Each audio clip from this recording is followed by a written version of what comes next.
Hey gang, we're here live at 5 for our 9th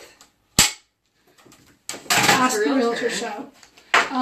Today we're talking about that exciting time. As a buyer, you've looked at houses and you find the one. You find the one you want to live in, maybe for the rest of your life, maybe for the next 5 years, but you found the one, and now it's time to put in an offer. So we're going to go over things to think about, things that you hopefully have done in preparation for this, and what an offer entails. No.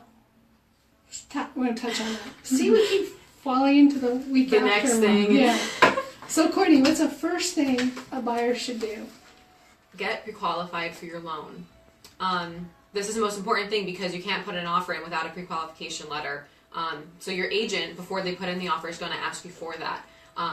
Now, I have seen before to get pre-qualified in the same day that you're putting in the offer. It can happen, but hopefully you've done this before you even started looking at houses. This is definitely the first thing you want to do. Am I up? You can be up. So a few things that you're going to think about before you put the offer in. One important one is, do you know the taxes? A buyer wants to figure out what they can afford, what their monthly payment will be, and in order for that, you need to know the taxes.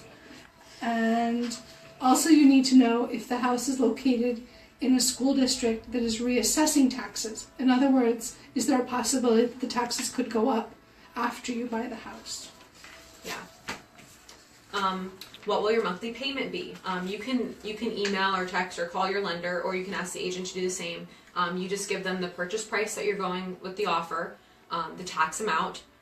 If it's in a flood zone, they need to know that. If it's HOA fee, some other things may vary with that, but you can ask them what an estimate would be on their monthly payment.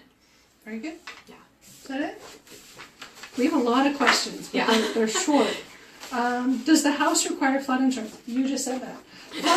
Flood insurance can be expensive. So you definitely want to make sure your agent lets you know if that's part of the equation. I'll do another one. Yeah, go ahead. Do another one. Do you have a down payment? There are different loan types. We've covered that in previous videos. But different loan types require certain minimum amounts of a down payment. There's two things. There's a down payment, and then there's an earnest money deposit. When you do the offer, at least locally, currently, and this is 2018, most buyers are putting down $1,000. So you want to make sure that you have that money. But there are loans that are no money down, but you still want to put some money down as an earnest money deposit to show the seller that you're serious. If you refer back to our videos with Scott Hilligus and Nick Christie, you will find all that information about what loans you can do without money down. Yes, you will. And they're on YouTube. Okay, I'll do this one. Did your agent do a CMA? So, before you put in an offer, your agent hopefully will do a CMA, which is a market analysis on the property. So they'll take houses that are in the same area that have sold over the last 12 months, and they'll take them and make apples and oranges, all apples. So they're just for things like bedrooms, bathrooms, square footage, how much land you have, things like that. And they'll be able to give you a really good idea of how much the home is worth. Just because it's listed at $150 doesn't mean it's worth $150. Awesome. So you definitely want to get your agent to do that. Definitely. Definitely. Are there any contingencies on your offer? That would mean like, for instance, if you want to buy a house and you want to put in a home office, you might do a contingency that you can get the zoning approved for a home office. Am I supposed to talk about inspections here too? No, there's another one that says that. Okay. I wrote the note cards. She has prettier writing. And the next one is, do you have money for closing costs? So you're going to take a loan, most likely, unless you're a cash buyer, for the bulk of the cost of the house. But you're still going to need some out-of-pocket money. We went over the deposit, money for closing costs, and inspection fees, we're going to hit that, are also an out-of-pocket fee. So your agent and your lender can give you an estimate of what your closing costs will be for a certain property at a certain price. We did touch upon this. How much of a deposit would you be making? Like Aggie said, in this area it's usually $1,000, but that'll vary on how much the house is, how much you're putting in your offer in at. I'm sorry if I went over your question. You don't want to lie? Sure. Did you review and sign the seller's disclosure? There's a form when a seller lists with a realtor or an agent, they get what's called a seller's disclosure form to fill out. And I believe it's 10 pages, and they answer all kinds of questions about the house. How long do they live there? How old is the roof? Do they have any problems with the furnace? What kind of furnace? So you definitely want to make sure you get to see that and review it before you put your offer in. And you'll have to sign it too, saying that you read it and are okay with it. That's right. Good.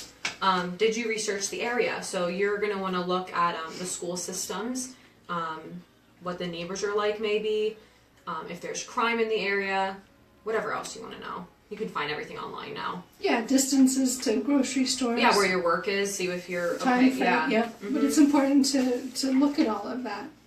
Because once you put an offer in, a seller has 3 options: to accept it, reject it, or counter it. But if they accept it, just as you've written, then you're bound to it. So it's good to do your homework beforehand. Who's up? You can be up. What inspections are you electing? So when you write the offer, the agent will ask you some things, and one of them is which inspections are you electing. So currently I believe some of the options are a home inspection, which is from roof to basement floor. They inspect everything within it. Wood destroying insects like termites and carpenter ants. The septic system, if there is one, inspection. Water, you can get the water tested. Radon, boundaries, zoning, and you can inspect for other things as well. But you want to think ahead of time because that all goes into the offer. The offer is actually a 13-page contract, which is going to be the agreement of sale. So it covers everything. So you kind of have to know that before you do the offer. How long does the seller have to accept, decline, or counter? Usually we see between 1 to 3 days. It's usually no more than that. Depending on what kind of offer it is, if it's a multiple offer situation, you may want it to be less so that you hear back more quickly.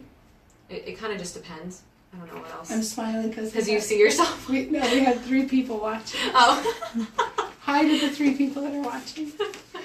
I only have 1 question left. I have 1 left too. Yeah, so we're good. Yeah. What's yours? When is your close date? I'll do that first, yeah. Okay. You want to make sure your close date is on a day that you can get off of work, for one. Also, make sure it's not on a holiday.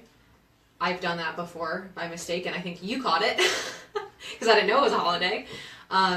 Also, this can be changed if both the buyer and the seller agree to change it. Otherwise, it won't be. Yeah. And one other thing, lots of buyers choose the last Friday of the month. I usually advise buyers to pick either the Thursday or the Wednesday before, so it's not the same day that everybody else is. That's smart. So there's not as much chaos on that day, because there can be chaos on that day. Yeah, you'll have more flexibility with time then too. Right. Yeah. Smart. What do you do if there are other offers? We're ending the show with this question because right now the market is hot. There's not a lot of houses for sale, so we're seeing a lot of multiple offers.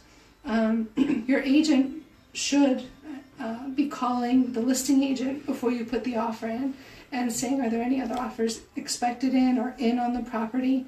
And the agent should be able to share that. It's good to know if you're in a multiple offer situation because there are addendums and certain things that you're going to want to do to make sure that you don't lose your chance, or do the best you can not to lose your chance on that property. Exciting time, putting an offer in. It's a nervous time too. We just had a buyer in the other day. Lots of questions. Well, what if this happens, or what if this, and what if that happens? One last thing to remember is if you have an inspections contingency, it's almost like a sneeze clause. So you have a few days if you get an inspection done, that you can get out of it and get your deposit money back. So it's not the end of the world if you put the offer in, and most likely you'll probably have a chance to counter or change it a little bit. Again, a real estate agent, a realtor can advise you and will advise you, and that's one of the things where we shine, is not helping you to navigate through this forest of what to do next and what not to do and what to look out for and what to avoid and pitfalls. So if you're a home buyer and you want to go look at a house so that one day you can put an offer in, please give us a call. Feel free to use all of the helpful information on our website, cometothecastle.com. And if you're a seller, remember we're offering reduced commissions to veterans, First responders. first responders, and pastors. Is that all? I've been umming a lot. I think that's all. I think Anything you that's want all to add? too. I don't think so. We did switch positions today just to throw you guys off. Okay, bye. Bye. Thank you.